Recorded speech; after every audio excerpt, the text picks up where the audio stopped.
പ്രവാചകന്മാരുടെ ചരിത്ര വഴികളിലൂടെ സഞ്ചരിക്കുകയാണ് ജേണി വിത്ത് അൻവറിന്റെ വീഡിയോകളിലൂടെ നാം. വിശുദ്ധ ഖുർആൻ പ്രതിപാദിച്ച 25 പ്രവാചകന്മാരിൽ 20-ലധികം പ്രവാചകന്മാരുടെയും ചരിത്രം നാം വിലയിരുത്തി. വിശുദ്ധ ഖുർആൻ പ്രതിപാദിക്കാത്ത പ്രവാചകന്റെ ചരിത്രവും നാം പ്രതിപാദിച്ചിട്ടുണ്ട്. കഴിഞ്ഞ വീഡിയോയിൽ ഇല്യാസ് നബി അലൈഹി ഇസ്ലാമിന്റെ ചരിത്രം നാം പൂർത്തിയാക്കി. അദ്ദേഹം വഫാത്തായ ഭാഗമോ മറ്റോ ചരിത്രത്തിൽ എവിടെയും കാണുന്നില്ല. ജീവിച്ചിരിപ്പുണ്ട് എന്ന് പറയുന്നു. അല്ലാഹു അഅലം. ഇല്യാസ് നബി അലൈഹി ഇസ്ലാമിൽ നിന്നും പിന്നീട് അൽ യസഅ് നബി അലൈഹി ഇസ്ലാം ആയിരുന്നു പ്രവാചകനായി നിയോഗിച്ചത്. അൽ യസഅ് നബി അലൈഹി ഇസ്ലാമിന് ശേഷം യൂനസ് നബി അലൈഹി ഇസ്ലാം ആയിരുന്നു ഇസ്രായേലിലേക്ക് പ്രവാചകനായി വന്ന. അൽ യസഅ് നബി അലൈഹി ഇസ്ലാമിനെ കുറിച്ച് നമ്മൾ കൂടുതലൊന്നും ചരിത്രത്തിൽ കാണാൻ സാധിക്കുകയില്ല. പിന്നെ ചിലതൊക്കെ കാണുന്നുണ്ടെങ്കിലും അത് നമുക്ക് പ്രതിപാദിക്കാൻ സാധിക്കാത്തതുമാണ്. എന്നാലും വിശുദ്ധ ഖുർആനിൽ 2 ഇടങ്ങളിൽ അൽ യസഅ് നബി അലൈഹി ഇസ്ലാമിനെ പറയുന്നുമുണ്ട്. വിശുദ്ധ ഖുർആൻ പ്രതിപാദിച്ച 25 പ്രവാചകന്മാരിൽ ഒരാളാണ് അൽ യസഅ് നബി അലൈഹി ഇസ്ലാം.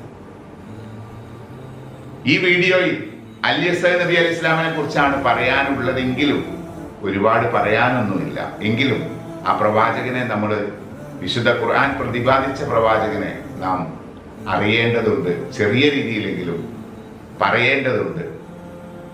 അതുകൊണ്ട് നമുക്ക് വീഡിയോയിലേക്ക് കടക്കാം. അൽ യസഅ് നബി അലൈഹി ഇസ്ലാമിന്റെ ചരിത്രം കഴിഞ്ഞാൽ ഇനി നമുക്ക് യൂനസ് നബി അലൈഹി ഇസ്ലാമിന്റെ ചരിത്രമാണ് പറയാനുള്ളത്. നമുക്ക് വീഡിയോയിലേക്ക് കടക്കാം.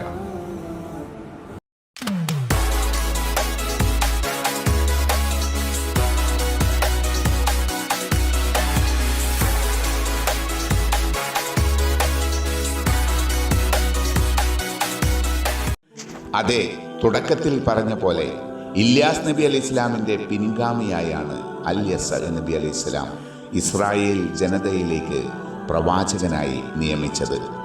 വിശുദ്ധ ഖുർആനിൽ സൂറത്ത് അൽ അൻആമിൽ 86-ാം വചനത്തിലും സൂറത്ത് സ്വാദിൽ 48-ാം വചനത്തിലും അദ്ദേഹത്തെക്കുറിച്ച് പറയുന്നുണ്ട്. അദ്ദേഹം ഉക്തുബിന്റെ മകൻ ആണെന്നല്ലാതെ അദ്ദേഹത്തിന്റെ ജീവിതത്തെക്കുറിച്ച് ചരിത്രകാരന്മാർ കാര്യമായി ഒന്നും പ്രതിപാദിക്കുന്നില്ല. ഇല്യാസ് നബി അലൈഹി ഇസ്ലാമയുടെ കൂടെ ഒരു കാലഘട്ടം അദ്ദേഹം ജീവിച്ചിരുന്നു. ഇല്യാസ് നബിക്ക് ശേഷം അദ്ദേഹത്തെയാണ് അള്ളാഹു പ്രവാചകനായി നിയോഗിച്ചത്. ലബനാനിൽ വെച്ചാണ് അദ്ദേഹം വഫാത്തായത് എന്ന് ചിലയിടങ്ങളിൽ നമുക്ക് കാണാം. അവിടെ തന്നെ മറവ് ചെയ്തു എന്നും ചരിത്രത്തിൽ കാണാൻ സാധിക്കും. തൊബരിയെ പോലുള്ള ചരിത്ര ഗ്രന്ഥങ്ങളിൽ അൽ യസഅ് നബിയെക്കുറിച്ച് ചില വിവരണങ്ങൾ കാണാം. ഇല്യാസ് നബി അലൈഹി ഇസ്ലാമിന്റെ പിതൃവ്യനായ ഉക്തുബിന്റെ മകനാണ് അൽ യസഅ് നബി അലൈഹി ഇസ്ലാം. ഇല്യാസ് നബിയുടെ കൂടെ വളർന്ന അൽ യസഅ് നബി അലൈഹി ഇസ്ലാം അദ്ദേഹത്തിന്റെ മരണശേഷം പ്രവാചകനായി ഷാമിലെ പട്ടണമായ ബാനിയാസിലേക്കായിരുന്നു നിയോഗം. ഏകാധിപതികളായ നാടുവാഴികൾ ദൈവദൂതന്മാരെ കൊലപ്പെടുത്തുകയും തിന്മകളിൽ ആറാടുകയും ചെയ്യുന്ന കാലഘട്ടമായിരുന്നു അത്. അൽ യസഅ് നബി അലൈഹി ഇസ്ലാം ആ സമൂഹത്തെ അള്ളാഹുവിലേക്ക് ക്ഷണിച്ചു. എന്നാൽ അവർ ക്ഷണം നിരസിക്കുകയാണ് ചെയ്തത്. BC 9-ാം നൂറ്റാണ്ടിലായിരുന്നു അദ്ദേഹത്തിന്റെ പ്രബോധന കാലഘട്ടമെന്നും തൊബരി രേഖപ്പെടുത്തിയതായി നമുക്ക് കാണാം. എന്തായാലും മുസ്ലിം, ക്രിസ്ത്യൻ, ജൂത മതങ്ങൾ ഒരുപോലെ ആദരിക്കുന്ന അൽ യസഅ് നബി അലൈഹി ഇസ്ലാം ബൈബിൾ പരിചയപ്പെടുത്തുന്നത് എലീഷ എന്നാണ്. ഒരു ചരിത്രം ഇങ്ങനെ നമുക്ക് കാണാം. അരീഹ പട്ടണം ഇസ്രായേലി സമൂഹത്തിന്റെ അധീനതയിലായിരുന്നു. വെള്ളത്തിന് ഉപ്പുരസം വന്നു. അക്കാലത്ത് ജനങ്ങൾ നേരിട്ട ഒരു ബുദ്ധിമുട്ട് അതായിരുന്നു. ഒരു കൂട്ടം ആളുകൾ അൽ യസഅ് നബി അലൈഹി ഇസ്ലാമിനെ കാണാനെത്തി പരാതി പറഞ്ഞു. ധാരാളം ആളുകൾ പങ്കെടുത്ത ഒരു സദസ്സിൽ വെച്ച് അൽ യസഅ് നബി അലൈഹി ഇസ്ലാം പ്രാർത്ഥന നടത്തി. അതിൻ്റെ ഫലമായി വെള്ളത്തിൻ്റെ ഉപ്പുരസം ഇല്ലാതായി തീർന്നു. അൽ യസഅ് നബി അലൈഹി ഇസ്ലാമിൻ്റെ ഒരു മോജിസത്തായി ഇത് രേഖപ്പെടുത്തപ്പെട്ടു. മറ്റൊരു പ്രസിദ്ധമായ സംഭവം ഇങ്ങനെയാണ്. പട്ടിണി കൊണ്ട് പൊറുതിമുട്ടിയ ഒരു സ്ത്രീ വന്നു നബിയോട് ദാരിദ്ര്യത്തെക്കുറിച്ച് പരാതി പറഞ്ഞു. നിനക്ക് ഭർത്താവില്ലേ? അൽ യസഅ് നബി അലൈഹി ഇസ്ലാം ചോദിച്ചു. ഉണ്ട്, കടം കൊണ്ട് വലഞ്ഞവരാണ്. സ്ത്രീ പറഞ്ഞു. നിന്റെ വീട്ടിൽ ആഹാര സാധനങ്ങൾ ഒന്നുമില്ലേ? പ്രവാചകൻ ചോദിച്ചു. യാതൊന്നും തന്നെയില്ല. ഒരു ചെറിയ പാത്രത്തിൽ അല്പം നെയ്യുണ്ട്, മറ്റൊന്നുമില്ല. മതി, അത് കൊണ്ടുവരൂ. സ്ത്രീ പോയി ചെറിയ പാത്രത്തിൽ നെയ്യ് കൊണ്ടുവന്നു. അല്യസ നബി അലൈഹിസ്സലാം അത് വലിയ പാത്രത്തിൽ ഒഴിച്ചു. വലിയ പാത്രം നിറഞ്ഞു. നെയ്യ് വേണ്ടവർക്കെല്ലാം വാങ്ങാം. അല്യസ നബി അലൈഹിസ്സലാം ആഹ്വാനം ചെയ്തു. അതനുസരിച്ച് ധാരാളം ആളുകൾ നെയ്യ് വാങ്ങാനെത്തി. വലിയൊരു തുക കിട്ടി. കടം തീർന്നു. പിന്നെയും പണം ബാക്കി. അതുകൊണ്ട് കച്ചവടം നടത്തുക, സുഖമായി കുടുംബത്തെ പുലർത്തുക. സ്ത്രീയും ഭർത്താവും നടന്നുപോയി കച്ചവടം നടത്തി നല്ല ലാഭം കിട്ടി. സുഖജീവിതമായി. അല്യസ നബി അലൈഹി ഇസ്ലാമിനെ കുറിച്ച് വിശുദ്ധ ഖുർആനിൽ സൂറത്ത് അൽ അൻആമിൽ 86-ാം വചനത്തിൽ ഇങ്ങനെ കാണാം: ഇസ്മായിൽ, അല്യസ, യൂനുസ്, ലൂത്ത് എന്നിവരെയും നാം ലോകരിൽ വച്ച് ശ്രേഷ്ഠരാക്കിയിരിക്കുന്നു. അതുപോലെ വിശുദ്ധ ഖുർആനിൽ തന്നെ സൂറത്ത് സ്വാദിൽ 48-ാം വചനത്തിൽ അല്ലാഹു പറയുന്നു: ഇസ്മായിൽ, അല്യസ, ദുൽകിഫിൽ എന്നിവരെയും ഓർക്കുക, ഇവരെല്ലാവരും ഉത്തമന്മാരിൽ പെട്ടവരാകുന്നു.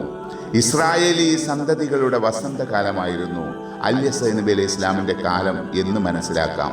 പ്രവാചകനെ വിശ്വസിക്കുകയും അനുസരിക്കുകയും ചെയ്തു. തൗറാത്തിൻ്റെ വിധിവിലക്കുകൾ നടപ്പിൽ വന്നു. അക്കാലത്തുള്ളവർ പ്രവാചകനെ വെല്ലുവിളിച്ചതായോ വധഭീഷണി മുഴക്കിയതായോ അറിയപ്പെടുന്നില്ല. അവരുടെ രക്തത്തിൽ അലിഞ്ഞ ചില സ്വഭാവ ദൂഷ്യങ്ങളുണ്ട്, അത് പ്രകടിപ്പിച്ചിരിക്കാം. അല്യസ നബി അലൈഹി ഇസ്ലാം തൗറാത്തിലേക്ക് ജനങ്ങളെ ക്ഷണിച്ചത് തൗറാത്തിലെ കൽപ്പനകൾ പാലിക്കുക, അതിൽ നിഷിദ്ധമാക്കിയ കാര്യങ്ങൾ ഒഴിവാക്കുക, ഇവ രണ്ടും ആ സമുദായം സ്വീകരിക്കുക. അതിനവരെ പാകപ്പെടുത്തണമെങ്കിൽ കുറഞ്ഞ അധ്വാനമൊന്നും പോരാ, നിരന്തരമായ കഠിനാധ്വാനം വേണം. പ്രശംസനീയമായ സേവനം തന്നെയാണ് അല്യസ നബി അലൈഹി ഇസ്ലാം നടത്തിയത്. രാവും പകലും അവരെ ക്ഷണിച്ചുകൊണ്ടിരുന്നു. അവരോടൊപ്പം ജീവിച്ചു.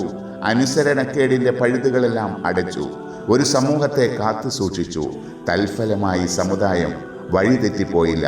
നബിയുടെ അധ്വാനത്തെ വിശുദ്ധ ഖുർആൻ വാഴ്ത്തി പറയുകയും ചെയ്തു.